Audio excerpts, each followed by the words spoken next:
What is going on? I'm Zedmont. Season 70 is done. Now, do jump in, throw code Zedmont into that shop. Gonna be a little bit of a weird video today, but code Zedmont in all the places helps dramatically. Now, this season was a very, very strange one. I posted the fewest videos I've posted in a long while. I had half as many battles as most people, but had very, very good results. Managed to get to mid-level 25.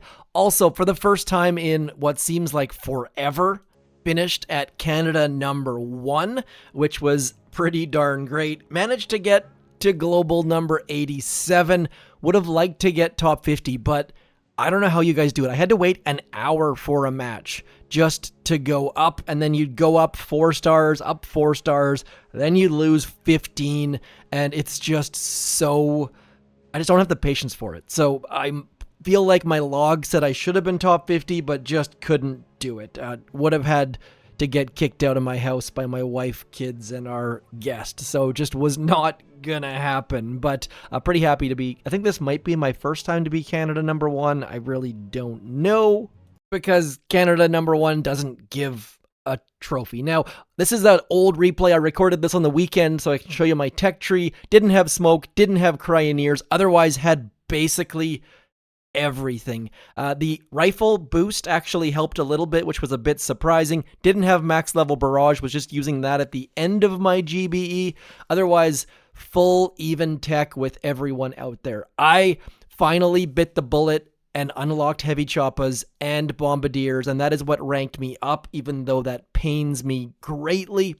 Now, looking at my log, I went 9-1 in my last 10, but you see that gap in there where I just could not get... I think it took an hour and 10 minutes between Robot Wagon and Ghetto Smurf just to get a match. My times were generally between 2:10 and 2:36. This was my boss battle. I'll show you what I was doing, and it's very, very straightforward. Just trying to get all of my bombardiers around that horn. The bulk of them anyways, because I was finding that... I'll show you some drawings in a little bit, but basically just trying to get that back section going, because when not doing that, I was having terrible results, and the fact that this person only had 100% building health made me nervous, so just trying to go as fast as we possibly could, getting my bombardiers out. And I know every season I hate using bombardiers, and then just shocks and just kamikaze flares and hoping for the best and all of our artillery and picking up the win. And that gave me 17 stars, which was fantastic. And same deal on all of these. This was the only semi-clumpish base that I faced, and it's the same deal. Just flaring something, getting your troops going, and knowing that that mortar is probably going to miss, getting Kavan with some rifles to distract some things, getting him in there, and medkits were also a big deal. Now, one other note that this past season was using that active flare on that left-hand side ramp, getting your bombs to drop below mortars and sniper towers because of the active flare was also a very big deal. And I also got the benefit of having some Seeker players fizzle on my base, which was also greatly helpful in moving on up. I did move my account to the join at own risk task force to try and avoid matching some of the good people's, but still, if you see in my log, there are a couple that are... I think they're in join at own risk 2, I think. So this base was my absolute favorite. This was an absolute gimme. Just an easy path to get all of your troops back there.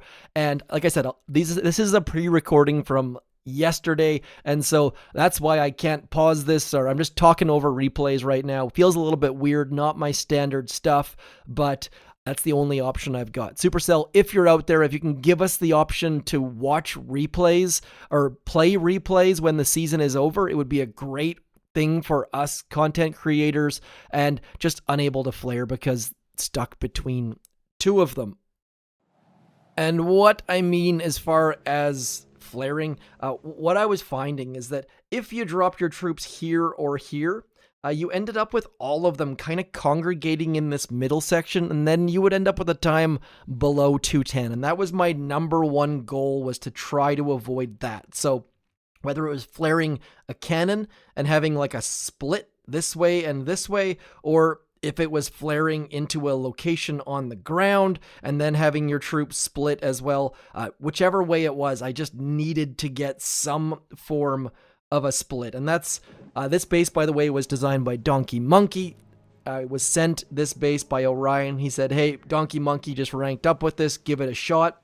And looking at it, it stops the exact attack I was doing. So you'll notice that over here, you can't flare up into here because there's a hot pot there and a hot pot there. And on these bases, I actually was flaring onto the cannon because you'd end up with the hot pot popping up, and then because your heavies get there early, and then you throw a shock there, and then you still get that same split where like 90% of your troops are going this way with like 10% going this way, and then you just end up getting this mass walking all the way back here. They shoot over the gap and get that engine room, and then these guys clear this, and I would probably drop one boat of bombardiers right here because none of these defenses have long range capabilities, and then we get that engine room down, and ugly drawing. I would love to show you guys more from the season. And this season,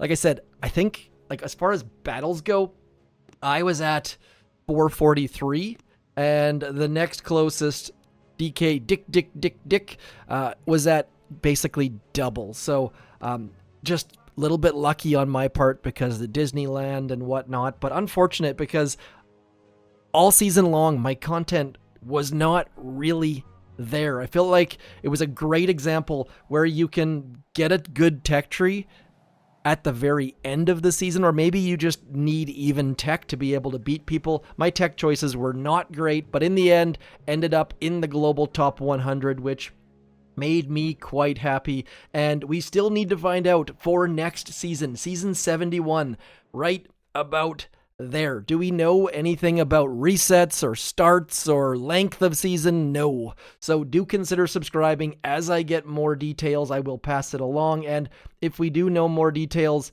guess who's going to tell you? My subscribers. Do check those comments down below. Let me know where you finished off. Up if you got your first global top 500 trophy, your first global top 50 trophy, or maybe you made it to gold or diamond for the first time. Would love to hear from you guys. Also, don't forget to let me know what you're doing with that engraver, what you think about the 1 week season, which I think is confirmed possibly this month in Boom had it listed. We don't know what's going on. There's lots and lots of question marks. Also, will there be an update? I mean, right about now, we'd probably be talking about sneak peeks if there was going to be an update before season 71. I don't know. I don't know.